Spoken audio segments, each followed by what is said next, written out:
বিচার মাঠে হাফেজের পিতামাতাকে দুটো মুকুট পরিয়ে দেওয়া হবে। মুকুট পরানোর সাথে সাথে সূর্যের আলো অন্ধকার হয়ে যাবে।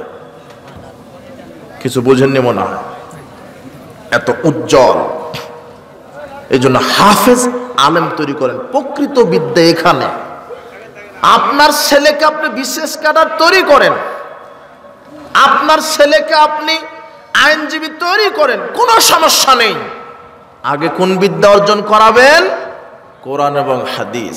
যদি কোরআন হাদিসটাই না জানে, তাহলে আপনার সন্তান পণ্ডিত ঠিক, তবে সে মূর্খ পণ্ডিত হবে। কি পণ্ডিত? মূর্খ পণ্ডিত। আপনার মেয়ে আপনার ছেলেকে সঠিক ইলম, সঠিক বিদ্যা শিক্ষা দেন। আবু হুরায়রা রাদিয়াল্লাহু আনহু বলছেন, রাসূল সাল্লাল্লাহু আলাইহি ওয়াসাল্লাম বলেছেন, ইযা মাতাল ইনসান, মানুষ যখন মারা যাবে, ইনকাতানহু আমালু, তার সব আমল বন্ধ হয়ে যায়, ইল্লা মিন সালাসাতিন, তবে তিনটা আমলের নেকি পেতে থাকে। আওয়ালাদিন সলে, তার একটা হচ্ছে সৎ সন্তান, যদি সে দোয়া করতে থাকে। সৎ সন্তান যদি রেখে যান, সে আপনার জন্য দোয়া করবে। এই সৎ সন্তান যত আমল করবে, সেই আমলের এক ভাগ নেকি আপনার আমল নামাতে আল্লাহ লিখে দিবেন। বুঝেননি? বুঝেছেন? আপনার ছেলেকে সৎ হিসেবে রেখে যান, সে সালাত, সিয়াম, হজ, যাকাত আদায় করবে। আপনি রেখে গেছেন সৎ সন্তান, সে যা করবে অনুরূপ একটা নেকি আপনি পেতে থাকবেন। আপনার মেয়েকে সৎ সন্তান হিসেবে প্রতিষ্ঠিত করে যান, আপনার ছেলেকে সৎ সন্তান হিসেবে প্রতিষ্ঠিত করে যান, তাহলে আপনি দুনিয়াতেও আপনার মর্যাদা, পরকালেও মর্যাদা কে বাড়িয়ে দিবেন? আল্লাহ। এই জন্য ছেলে মেয়েকে কোরআন হাদিসের উপরে প্রতিষ্ঠিত করতে হবে। মক্তবে হেফজ আলেম বানাবেন। এরপরে আপনার ছেলেকে ইংরেজিতে পড়ান, কলেজে পড়ান, বিশ্ববিদ্যালয়ে পড়ান, কোনো আপত্তি নেই। কিন্তু ধারণা করবেন না, এই মিথ্যা ধারণা যে আজকে আলেম সমাজ এত নির্যাতিত। বলছে মৌলবীরা কি জানে, এরা আজান দিয়ে খায়, ইমামতি করে খায়। এই বলে না মানুষ, এটাই বলে। আশ্চর্য কথা। অথচ ও যখন বিবাহ করে তখন কার প্রয়োজন হয়? ওর বাপ মারা গেলে কার প্রয়োজন হয়? কথা বুঝেননি? কথা বুঝেছেন? আলেম তৈরি করুন, সন্তানকে আলেম তৈরি করুন। যে আলেম, আলেমের মর্যাদা, আলেমের কারণে পিতামাতার মর্যাদা জান্নাতে আল্লাহ বাড়িয়ে দিবেন। আপনার সন্তানকে কি হিসেবে আপনি রেখে যাচ্ছেন? আপনি সফলতা মনে করছেন আমার ছেলে বিশেষ ক্যাডার, এটাই সফলতা? মাস গেলে 1.5 লক্ষ টাকা বেতন পায়, এটাই সফলতা? না। আপনার ছেলে সালাত আদায় করে না, আপনার মেয়ে পর্দা করে না, 3 শ্রেণীর মানুষ জান্নাতে যাবে না। যার স্ত্রী, যার মেয়ে বেপর্দায় চলে, আপনি তাহাজ্জুদ পড়লেও জান্নাত হবে না। আপনার মেয়ে ডিগ্রি নিয়ে কি করলো? ল্যাংটামো ঠেকাতে পারেননি আপনি, নষ্টামি ঠেকাতে পারেননি আপনি। আপনার ছেলে ডিগ্রি নিয়ে কি করলো? যে সালাত আদায় করে না, সে রমাদানে সিয়াম পালন করে না, যে ইসলাম বিদ্বেষী আকীদা পোষণ করে। এই সন্তানের কারণে আপনি বিচারের মাঠে ক্ষতিগ্রস্ত হবেন। আপনি যত অভিভাবক এসেছেন ইসলামী সম্মেলনে, আজকে যত নারী পুরুষ এসেছেন, আপনাদেরকে বলছি, আপনারা সচেতন হন। আপনার ছেলে মেয়েকে কোরআন হাদিসের উপরে প্রতিষ্ঠিত করুন। আর যারা যুবক যুবতী আছে, শেষ মেসেজটা আমি দিব এটাই, অধিকাংশ যুবক যুবতী পথভ্রষ্ট হয়ে যাচ্ছে আজকে এই ল্যাংটাপনা, বেহায়াপনা, নাটক, সিনেমায় আসক্ত হওয়ার কারণে। অধিকাংশ ছেলে মেয়ে গান না শুনলে ঘুম আসে না, নাটক না দেখলে ভালো তৃপ্তি হয় না। জি না, এই নাটক, সিনেমা, গান, বাজনা তোমার ঈমানকে, তোমার অন্তরকে মেরে ফেলেছে। তাই তোমাকে আজান শুনলে বিরক্ত লাগে, তাই তোমাকে সালাত ভালো লাগে না, সিয়াম ভালো লাগে, ইসলাম ভালো লাগে না। শয়তান তোমাকে আকর্ষণীয় করে রেখেছে দুনিয়াবি চাকচিক্য, তোমাকে পরকাল থেকে গাফেল রেখেছে, ভুলিয়ে রেখেছে। দুনিয়া দুনিয়া দুনিয়া তোমাকে পেতে হবে। তুমি ল্যাংটা নারীর পিছনে ছুটতে গিয়ে গান বাজনা, জেনা, ব্যভিচার, সুদ, ঘুষ, মাদক, জুয়া, এর পিছনে তুমি কাটিয়ে দিচ্ছ। যুবক, হে যুবতী মেয়ে, তোমার এই যৌবনকাল চিরদিন থাকবে না। 2 দিন পরে শরীরের চামড়া ঢিল হয়ে যাবে, 2 দিন পরে মৃত্যুর ডাক চলে আসবে। হে যুবক, হে যুবতী মেয়ে, তোমাদেরকে আমি মেসেজ দিয়ে যাচ্ছি, তোমরা বান্ধবী নির্বাচন করবে। প্রথমে বলেছি মেয়ের বান্ধবী মেয়ে, ছেলের বন্ধু ছেলেই, কোনো ছেলের মেয়ে বান্ধবী থাকতে পারে না, কোনো মেয়ের ছেলে বন্ধু থাকতে পারে না। হে যুবক, তুমি বন্ধু নির্বাচন করবে ওই বন্ধুকে যেই বন্ধু 5 ওয়াক্ত সালাত, সিয়াম, হজ, যাকাত আদায় করে, যার ভিতরে রাসূল সাল্লাল্লাহু আলাইহি ওয়াসাল্লামের চরিত্র আখলাক আছে, এই ছেলেকে তুমি বন্ধু হিসেবে নির্বাচন করো। হে যুবতী মেয়ে, তুমি ওই মেয়েকে বান্ধবী হিসেবে গ্রহণ করো যে পর্দা করে, যে সালাত আদায় করে, যে আল্লাহকে ভয় করে, যার আচরণ খাদিজা, আয়েশা, ফাতেমা এদের মতো তুমি এই মেয়েকে বান্ধবী হিসেবে গ্রহণ করো। হে যুবক যুবতী, তোমাদেরকে একটা মেসেজ দিই, রাসূল সাল্লাল্লাহু আলাইহি ওয়াসাল্লাম বলছেন, আর রাজুল আলা দ্বীনি খালিলি, মানুষ তার বন্ধুর প্রভাবে প্রভাবিত হয়, মানুষ তার বন্ধুর প্রভাবে প্রভাবিত হয়। বন্ধু যেমন হয় ছেলেটা তেমন হয়, বান্ধবী যেমন হয় মেয়েটা তেমন হয়। রাসূল সাল্লাল্লাহু বলছেন, ফাংজুর আম্মান তাখুযুনা খালিলি, তোমরা লক্ষ্য করো যে তোমরা কাকে মাইয়ু খালিল। রাসূল বলছেন মানুষ তার বন্ধুর প্রভাবে প্রভাবিত হয়। ফালিয়ানজুর আহাদুকুম মাইয়ু খালিল, তোমরা লক্ষ্য রাখো যে আমি কাকে বন্ধু বানাবো। যাকে তাকে বন্ধু বানানো যাবে না। রাসূল সাল্লাল্লাহু আলাইহি ওয়াসাল্লাম বলছেন, এই যুবক শোনো, এই যুবতী মেয়ে, তোমার জন্য এটা মাহফিলে আজকের বক্তব্যের ভিতরে সবচাইতে গুরুত্বপূর্ণ কথা এখানে, এটাই তুমি অবহেলা করছো। দেখো, এটা যদি তুমি ধারণ করতে পারো তোমার জন্য এটাই কল্যাণের বাহন হবে ইনশাআল্লাহ। দেখো, রাসূল সাল্লাল্লাহু আলাইহি ওয়াসাল্লাম বলছেন যে বন্ধু নির্বাচন করো দেখে, বন্ধু নির্বাচন করো দেখে তুমি কাকে বন্ধু বানাবে। রাসূল সাল্লাল্লাহু আলাইহি ওয়াসাল্লাম বলছেন মানুষ প্রভাবিত হয় তার বন্ধুর আচরণে। সঙ্গ দোষে লোহা ভাসে, সঙ্গ দোষে লোহা ভাসে। লোহা পানিতে ফেলে দিবেন, লোহা ডুবে যাবে, কিন্তু লোহা যদি কাঠের সাথে লাগিয়ে ছেড়ে দেন, লোহাকেও ভাসাবে, কাঠও নিজেও ভাসবে। কথা বুঝেননি? তো আপনার ছেলে আজকে মদ খায়, গাঁজা খায়, বেনামাজি শিখেছে কেন? ওই বেনামাজি বন্ধুর সাথে ঘুরে ঘুরে বেনামাজি হয়ে গেছে। আপনার ছেলে ভালো ছিল, গাঁজা খায় কেন? গাঁজাখোর বন্ধুর সাথে ঘুরতে ঘুরতে গাঁজা সুর খাওয়া শুরু করেছে। আপনি অভিভাবক, আপনি সতর্ক থাকেন। হে যুবক, তুমি সতর্ক থাকো। বিচার মাঠে তোমার কান, তোমার চোখ, তোমার হাত, তোমার পাকে আল্লাহ জিজ্ঞাসা করবেন, এই চোখ কি কাজে ব্যয় করেছো? হাত তুমি কি কাজে ব্যয় করেছো? পা দিয়ে কোন রাস্তায় চলেছো? তুমি আজকে পা দিয়ে জেনা রাস্তায় চলো, চোখ দিয়ে জেনা চর্চা করো, তুমি হাত দিয়ে পরনারী স্পর্শ করো, হাতে লাঠি দিয়ে তুমি পরপুরুষকে, পর জনগণকে তুমি পিটাও। এই হাত পা তোমার বিরুদ্ধে সাক্ষ্য দিবে। তুমি সাবধান থাকো। সঙ্গ দোষে লোহা ভাসে। তুমি ভালো ছিলে, তুমি তোমার বন্ধু খারাপ বন্ধুর সাথে ঘুরে তুমি বন্ধু খারাপ হয়ে গেছো। রাসূল সাল্লাল্লাহু আলাইহি ওয়াসাল্লাম বলছেন, মাসালুল জালিসিস সালিহ কা হামিল মিসক নাফিকুল কির। শোনো, খারাপ বন্ধুর ভালো বন্ধুর উদাহরণ কামারের হাপরালার মতো, আতর বিক্রেতার মতো। ফাহামিলুল মিসক ইম্মা আইহুজিয়াক। ভালো বন্ধুর উদাহরণ আতর বিক্রেতা আলার মতো। কেন? আতর বিক্রেতার পাশে যদি তুমি বসে থাকো, আতর বিক্রেতা এমনিতেই তোমাকে আতর দিয়ে দিতে পারে। ইম্মা আং তাবতা মিনহু, অথবা তুমি আতর কিনে নিতে পারো।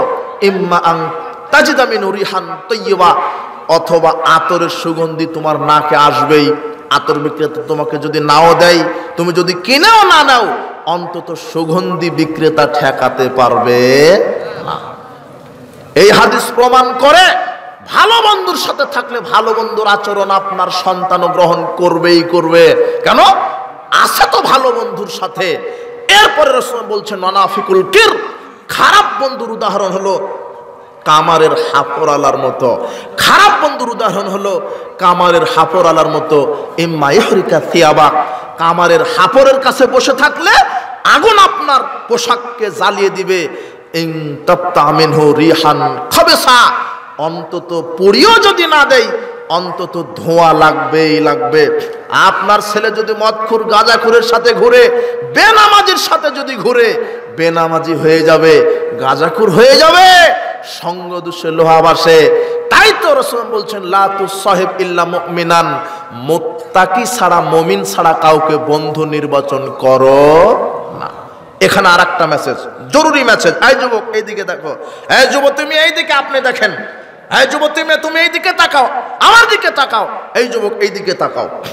ইয়াউমা ইয়াফিরুল মারউ মিন আখিহি ওয়া উম্মিহি ওয়া আবিহি ওয়া সাহিবাতিহি ওয়া বানি।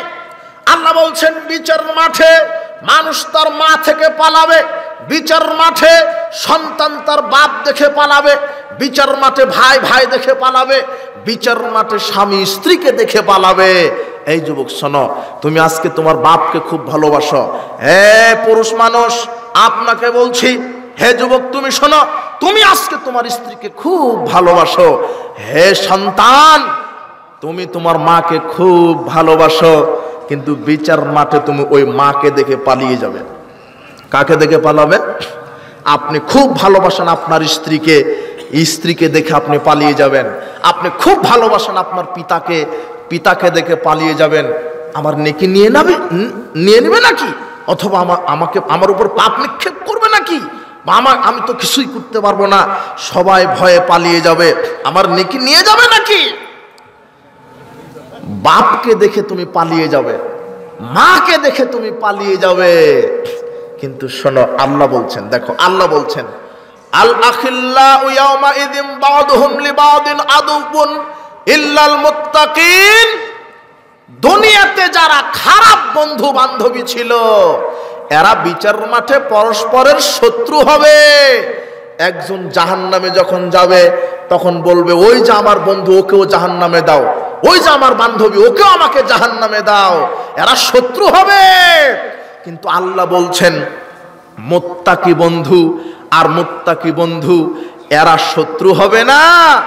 একসাথে সালাত আদায় করো যুবক, তোমরা একসাথে সালাত আদায় করো, একসাথে মাহফিলে যাও, একসাথে কোরআন তেলাওয়াত করো, একসাথে দান সাদকা করো, একসাথে আপনি আল্লাহর ইবাদত করেন। আপনারা মুত্তাকি বন্ধু। বিচার মাঠে এক গাঁজাখুর বন্ধু আর এক গাঁজাখুর বন্ধুকে জাহান্নামে নিয়ে যাওয়ার জন্য ডাকবে, এক খারাপ বন্ধু আর এক বন্ধুকে জাহান্নামে নিয়ে যাওয়ার জন্য ডাকবে, এক খারাপ বান্ধবী আর এক খারাপ বান্ধবীর জন্য জাহান্নামে নিয়ে যাওয়ার জন্য ডাকবে। কিন্তু মুত্তাকি বন্ধু কাকে বলে জানো? মুত্তাকি বন্ধু যখন তার একটা বন্ধুকে ফেরেশতারা জাহান্নামের দিকে টেনে নিয়ে যেতে থাকবে, তখন মুত্তাকি বন্ধু আল্লাহকে বলবে, আল্লাহ ওই যে আমার বন্ধু, একসাথে সালাত আদায় করতাম, একসাথে সিয়াম পালন করতাম, একসাথে মাহফিলে যেতাম, আজকে আমার মুত্তাকি বন্ধুকে ফেরেশতারা জাহান্নামে টেনে নিয়ে যাচ্ছে। আল্লাহ, আমি আমার বন্ধুকে ছাড়া জান্নাতে যাব না, আমি আমার বন্ধুকে নিয়ে জান্নাতে যাব, আমি আমার বন্ধুকে তোমার জন্য ভালোবাসতাম। তখন এই মুত্তাকি বন্ধুর সুপারিশ আল্লাহ কবুল করে তোমাকেও জান্নাতে দিয়ে দিবেন। এখনো বুঝতে পারেননি বক্তব্যের গতিতে সুবহানাল্লাহ বললেন। যেখানে মাকে দেখে আপনি পালিয়ে যাবেন, সেখানে তোমার বন্ধু তোমাকে দেখে পালাবে না, তোমাকে জান্নাতে না নিয়ে পর্যন্ত। বোঝনি মনে হয়? এবারে কি বুঝলেন? এই যুবক বুঝেছো কি? মুত্তাকি বন্ধু, এটা আল্লাহ বলছেন। পরকালে খারাপ বন্ধুরা শত্রু হবে। সূরা যুখরুফের 67 নম্বর আয়াত। আল্লাহ বলছেন পরকালে খারাপ বন্ধুরা শত্রু হবে। যেখানে মা পালিয়ে চলে যাবে, তোমার যে মা তোমাকে গর্ভ ধারণ করেছিল তাকে দেখে তুমি পালাবে, কিন্তু তোমার বন্ধু তোমাকে দেখে পালাবে না। যদি তুমি আজকে একসাথে গাঁজা খাও, ওই গাঁজাখোর বন্ধু তোমাকে জাহান্নামে যাবে। আর যদি তুমি একসাথে বন্ধুর সাথে সালাত আদায় করো, সে তোমাকে একসাথে নিয়ে কোথায় যাবে? এখন তুমি বলো তো, তুমি কার সাথে ঘুরো? দেখো তো তুমি কার সাথে ঘুরো। সে সালাত আদায় করে কিনা, সে সিয়াম পালন করে কিনা, প্যান্টটা টাকনুর উপরে আছে কিনা, মুখে দাঁড়িয়ে আছে কিনা, দেখো তো প্যান্টের পকেটে সিগারেট বিড়ি আছে কিনা। তুমি কার সাথে ঘুরো? মোড়ে মোড়ে ক্যারাম খেলো কার সাথে? মোড়ে মোড়ে লুচ্চামি দাও কার সাথে? তোমার ঈমান থাকা দরকার। হে যুবক, তুমি সাবধান হও, বিচার মাঠে হাত পা চক্ষু কর্ণ তোমার সাক্ষ্য দিবে তোমার বিরুদ্ধে। হে যুবতী মেয়ে, সারা জীবন তোমার এই যৌবনকাল থাকবে না, দুদিন পরে বুড়ি হয়ে যাবে। আজকে আছো ছড়ি, দুদিন পরে হবে বুড়ি। হে যুবক, তুমি আজকে আছো যুবক, দুদিন পরে হয়ে যাবে বুড়া। তোমাকে মরার পরে কবরে পোকা টাইম দিবে না, পোকা তোমাকে খেয়ে নেবে। সাবধান, সাবধান। যৌবনকালের হিসাব আল্লাহ বিচার মাঠে নেবেন। এই জন্য কোরআন হাদিসের এলেম, কিসের এলেম? কোরআন হাদিসের। কোনোদিন খারাপ বন্ধুর সাথে বন্ধুত্ব দেখাবে না। এই মেয়ে শোনো, কোনোদিন খারাপ বান্ধবীর সাথে ঘুরবে না। আর যারা অভিভাবক আছেন সতর্ক হবেন। আপনার মেয়েটা কি করে, আশ্চর্য কথা বলছে, আব্বু কোচিংয়ে যাচ্ছি, দুপুর 12টায় গেছে, রাত 12টায় চলে আসলো। এতক্ষণ কি কোচিং করলো? কি কোচিং করলো? ও রেল লাইনে কোচিং করেছে।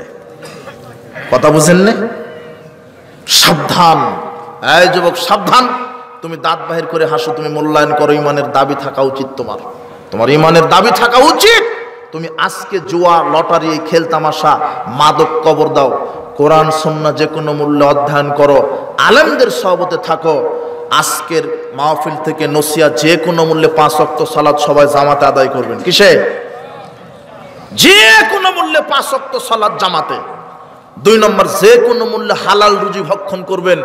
শেষ পর্যন্ত যদি ভিক্ষা করাও লাগে তবু হালাল হতে হবে।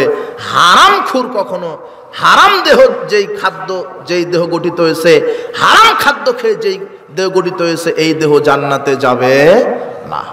মানুষের বাড়িতে কাজ করবেন, অটো চালাবেন, রিক্সা চালাবেন, হালাল চাকরি করবেন, তবু ঘুষ, দুর্নীতি, সুদের সাথে আপোষ করবেন না। মাদককে কবর দেন, যে কোনো মূল্যে হালাল।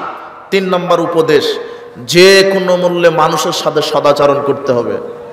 ও হিন্দু হোক, ইহুদি হোক, খ্রিস্টান হোক, মানুষ হিসেবে মানুষের সাথে আপনি সদ্ব্যবহার করবেন। ও প্রতিবেশী হোক, ছোট হোক, বড় হোক, তার সাথে আপনি স্নেহ করবেন, তাকে মর্যাদা দিবেন। মানুষের সাথে সদাচরণ, হিংসা বিদ্বেষ রাখবেন না। 4, যে কোনো কাবিরা গুনাহ থেকে বিরত থাকবেন। গীবত করবেন না, মিথ্যা কথা বলবেন না, জেনা করবেন না, মাদক সেবন করবেন না। 5, ফরজ যেগুলি ইবাদত আল্লাহ করতে বলেছেন, অন্তত ব্যস্ততার কারণে যদি নফলটা যদি নাও পারেন, অন্তত ফরজ, অন্তত কি, অন্তত 5 ওয়াক্ত ফরজ সালাত। বুঝেননি মনে হয়? অন্তত কি, অন্তত 5 ওয়াক্ত ফরজ সালাত, অন্তত রমাদানের 30টা সিয়াম, অন্তত হজ, অন্তত জাকাত, ফরজগুলি আদায় করেন অন্তত, তাহলেই জান্নাত হবে ইনশাআল্লাহ। বলেন ইনশাআল্লাহ। হবেই জান্নাত ইনশাআল্লাহ। এই উপদেশগুলি মেনে চলেন। বলছিলাম, উপস্থিত বৈঠকের মুসলিম দিনী ভাই বোন, এই যে এখানে মাদ্রাসাতুস সুন্নাহ আস-সালাফিয়া মাদ্রাসা, এটা উদ্বোধন হবে মনে হয়, এখনো চালু হয়নি। আপনারা সার্বিকভাবে সহযোগিতা করবেন। আর জানেন যে রাসূল সাল্লাল্লাহু আলাইহি ওয়াসাল্লামের টাকা ছাড়া হয়নি, এনাদেরও টাকা ছাড়া যে মাদ্রাসা হবে এটা নয়। আপনারা সার্বিকভাবে দান করবেন, সহযোগিতা করবেন, বুদ্ধি দিবেন, পরামর্শ দিবেন, অর্থ দিবেন, সন্তান দিবেন। আপনার সন্তানকে আলেম বানাতে এই স্কুল কলেজে দিলে আলেম হবে না, ওখানে দিলে জানোয়ার হয়ে বের হবে। কথা বুঝেছেন? আলেম হয়ে বের হবে কোথায় দিলে? মাদ্রাসায়। তাও সালাফি আকীদা মানহাজের মাদ্রাসায়। যারা সালাফি আকীদা মানহাজের উপর যে মাদ্রাসাগুলো প্রতিষ্ঠিত হয়েছে, এই মাদ্রাসায় আপনি সন্তান দিবেন, ছেলে দিয়ে মেয়ে দিয়ে মাদ্রাসাকে সহযোগিতা করবেন ইনশাল্লাহ। এই ছেলে মেয়ে পিতামাতার সাথে খারাপ আচরণ করবে না, বেপরদায় চলবে না। এই মেয়েটা বিবাহের পরে স্বামীর অবাধ্য হবে না। এই ছেলেটা বিবাহ করে স্ত্রীকে পিটাবে না, স্ত্রীর হক আদায় করবে। এই মেয়েটা স্বামীর হক আদায় করবে। কেন? সে আল্লাহকে ভয় করে। সে কাকে ভয় করে? অধিকাংশ নারী পুরুষের আল্লাহ ভীতি নাই। স্ত্রী স্বামীর কথা শুনে না, স্বামী স্ত্রীর কথা শুনে না, ছেলে মেয়ে পিতামাতার কথা শুনে না, পিতামাতার কথা সন্তান শুনে না, সন্তানের কথা পিতামাতা শুনে না। কেন? এখানে কোরআন সুন্নাহর জ্ঞানের গভীর অভাব। প্রায় সংসারে অশান্তি। স্ত্রী কথা শুনে না স্বামীর, স্ত্রী কথা শুনে না শ্বশুর শাশুড়ির, আর বউ শাশুড়ির তো যুদ্ধ একটা আছে, এটা চিরাচরিত একটা নীতি আছে না? এইদিকে মনে হয় না। তো যাক, তো বলছিলাম যে আপনার এই আমরা অন্তঃস্থল থেকে দোয়া রাখি, প্রতিপালক তুমি এই দারুস মাদ্রাসাতুস সুন্নাহ আস-সালাফিয়া মাদ্রাসাটি তুমি দ্বীনের মার্কাজ হিসেবে কবুল করো। এখান থেকে যেন সঠিক আকীদা মানহাজের উপরে পড়াশোনা করে মুহাক্কিক আলেম তৈরি হয়, এবং যে আলেমগুলি সারা বিশ্বময় আল্লাহ তোমার তাওহীদকে প্রচার এবং প্রতিষ্ঠা করতে পারে। এবং এই এখানে যারা আঞ্জাম দিচ্ছেন, যারা পরিচালক মহোদয় বা আরো যারা আছেন, শিক্ষক শিক্ষার্থী যারা যেখানে আছেন, আল্লাহ তুমি এদেরকে তোমার সেনাবাহিনী হিসেবে কবুল করো। আজকে ইসলামী জালসায় যে যত মা বোন নারী পুরুষ এসেছেন, আল্লাহ তুমি তাদের পাপ রাশিকে ক্ষমা করে দাও। যাদের পিতামাতা মারা গেছেন কবর শাস্তি মাফ করো, যাদের পিতামাতা অসুস্থ তাদেরকে আরোগ্যতা দান করো। আমাদের মধ্যে যেসব মা বোন নারী পুরুষ অসুস্থ তুমি আমাদেরকে আরোগ্যতা দান করো। আল্লাহ আমাদের মধ্যে যারা চাকরিজীবী, যারা কৃষক, যারা ব্যবসায়িক, আল্লাহ তুমি তাদের উপরে তোমার খাস রহমত বরকত নাজিল করো। যারা যুবক যুবতী ছাত্র ভাইয়েরা, আল্লাহ তুমি তাদের মেধা প্রজ্ঞা ইসলামী দিন শিক্ষার উপরে তুমি কবুল করে নাও। এদেরকে তুমি এদেরকে তোমার সেনাবাহিনী হিসেবে কবুল করে নাও। আল্লাহ বিচার মাঠে আজকের এই ইসলামী সম্মেলনকে তুমি আমাদের জন্য নাজাতের উসিলা হিসেবে কবুল করো। আল্লাহ আমিন।